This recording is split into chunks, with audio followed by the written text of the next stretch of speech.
കോൺഗ്രസിലെ മുതിർന്ന നേതാക്കൾ തമ്മിലുള്ള അകൽച്ചയിൽ ഒത്തുതീർപ്പ് ഫോർമുല ആവുന്നില്ല. കെ.പി.സി.സി പ്രസിഡന്റ് കെ സുധാകരനും പ്രതിപക്ഷ നേതാവ് വി.ഡി. സതീശനും വിട്ടുവീഴ്ചയ്ക്ക് തയ്യാറല്ല.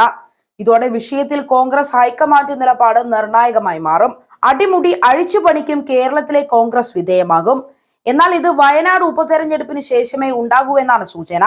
പരസ്പരം സഹകരിക്കാത്ത സുധാകരനെയും സതീശനെയും മുന്നിൽ നിർത്തിയുള്ള കോൺഗ്രസിന്റെ മുന്നോട്ട് പോക്ക് പ്രതിസന്ധിയിലാണ്. തദ്ദേശ തെരഞ്ഞെടുപ്പ് ലക്ഷ്യമിട്ട് ആവിഷ്കരിച്ച മിഷൻ 2025 അനിശ്ചിതത്വത്തിലുമായി.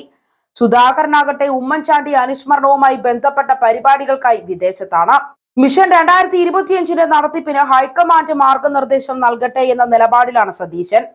വയനാട് കോൺക്ലേവിലെ തീരുമാനങ്ങൾ നടപ്പാക്കുന്നതിൽ സതുദ്ദേശപരമായി ഇടപെട്ടതിനെ സംഘടനാ കാര്യത്തിലുള്ള കൈകടത്തലായി വ്യാഖ്യാനിച്ച് ഒരു വിഭാഗം പാർട്ടിയിൽ പ്രശ്നങ്ങൾ ഉണ്ടാക്കുകയാണെന്നാണ് സതീശന്റെ കുറ്റപ്പെടുത്തൽ.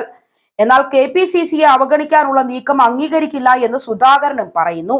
ഇതിൽ ഹൈക്കമാൻഡ് ആർക്കൊപ്പം നിൽക്കുമെന്നതാണ് നിർണായകം. സതീശനെതിരായ വികാരം ചർച്ച ചെയ്യാൻ സുധാകരൻ കെ.പി.സി.സി യോഗം വിളിച്ചതാണ് പ്രശ്നമാകുന്നത്. പ്രതിപക്ഷ നേതാവിനെതിരെ പരാതി വന്നാൽ തന്നോട് സംസാരിക്കുകയോ പങ്കെടുപ്പിക്കുകയോ ചെയ്യാതെ കെ.പി.സി.സി ഭാരവാഹികളുടെ യോഗം വിളിച്ചത് സംഘടനാ രീതിക്കും മര്യാദയ്ക്കും ചേർന്നതല്ല എന്ന് വി.ഡി. സതീശൻ ചൂണ്ടിക്കാട്ടുന്നു. മാത്രമല്ല, യോഗത്തിൽ സംസാരിക്കാത്ത കാര്യങ്ങൾ പോലും വാർത്തയായി വരും വിധം ചിലർ പ്രചരിപ്പിച്ചു. അതുകൊണ്ട് തന്നെ ഇനി സുധാകരനുമായി സംസാരത്തിനില്ല എന്നാണ് സതീശൻ സ്വീകരിച്ചിരിക്കുന്ന നിലപാട്. തൃക്കാക്കര തെരഞ്ഞെടുപ്പ് മുതൽ തന്നെ മാറ്റി നിർത്താൻ ചിലർ ഗൂഢാലോചന നടത്തുന്നുവെന്ന ആരോപണം സുധാകരനുമുണ്ട്.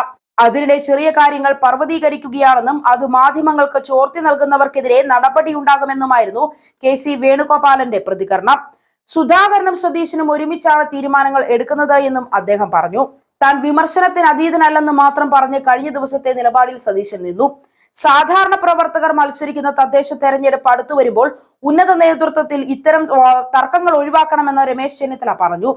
വിവാദങ്ങളിൽ എ ഗ്രൂപ്പ് ഇതുവരെ പ്രതികരിച്ചിട്ടില്ല. തൽക്കാലം വിഷയങ്ങളിൽ അകലം തുടരാനാണ് എ ഗ്രൂപ്പിന്റെ തീരുമാനം. ഹൈക്കമാൻഡിനെ സുധാകരനും പരാതി അറിയിച്ചിട്ടുണ്ട്. തൃക്കാക്കര ഉപതെരഞ്ഞെടുപ്പ് ഫലത്തിന് ശേഷം നടന്ന വാർത്താ സമ്മേളനം മുതൽ തന്നെ അവഹേളിക്കുന്ന നിലപാടാണ് പ്രതിപക്ഷ നേതാവ് സ്വീകരിച്ചത് എന്നാണ് കെ സുധാകരന്റെ പ്രധാന പരാതി.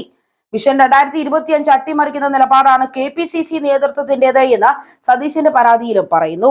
കേരളത്തിന് ചുമതലയുള്ള ജനറൽ സെക്രട്ടറി ദീപാദാസ് മുൻഷിയെയാണ് ഇരുവരും പരാതി അറിയിച്ചത്. കെ സുധാകരൻ UK പോയതിനാൽ AICCയുടെ അനുനയ ചർച്ചയും ഇനി നീളും.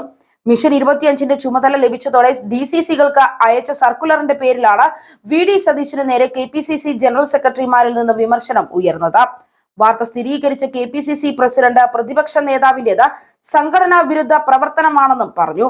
വിഷയം AICC നേതൃത്വത്തെ അറിയിച്ച സതീശൻ കേന്ദ്ര നേതൃത്വം ഇടപെടാതെ ഇനി തദ്ദേശ തെരഞ്ഞെടുപ്പിന്റെ ചുമതല തുടരില്ല എന്ന് അറിയിച്ചു. തിരുവനന്തപുരത്തെ യോഗത്തിൽ നിന്ന് വിട്ടുനിന്നതും ഇതിന്റെ ഭാഗമായാണ്. മാധ്യമങ്ങൾക്ക് വാർത്ത കൊടുക്കുന്നത് ചിലർക്ക് രോഗമാണെന്നും ഇത്തരക്കാർ പറഞ്ഞതും പറയാത്തതും കൊടുക്കുകയാണെന്നും സതീശൻ ഇന്നലെ മാധ്യമങ്ങളോട് പറഞ്ഞിരുന്നു. കെ.പി.സി.സിക്ക് കീഴിലാണ് മിഷൻ 2025 എന്നും നേതാക്കൾക്കെതിരെ വിമർശനമുണ്ടായാൽ തിരുത്തണമെന്നും കെ മുരളീധരനും നിലപാടെടുത്തു.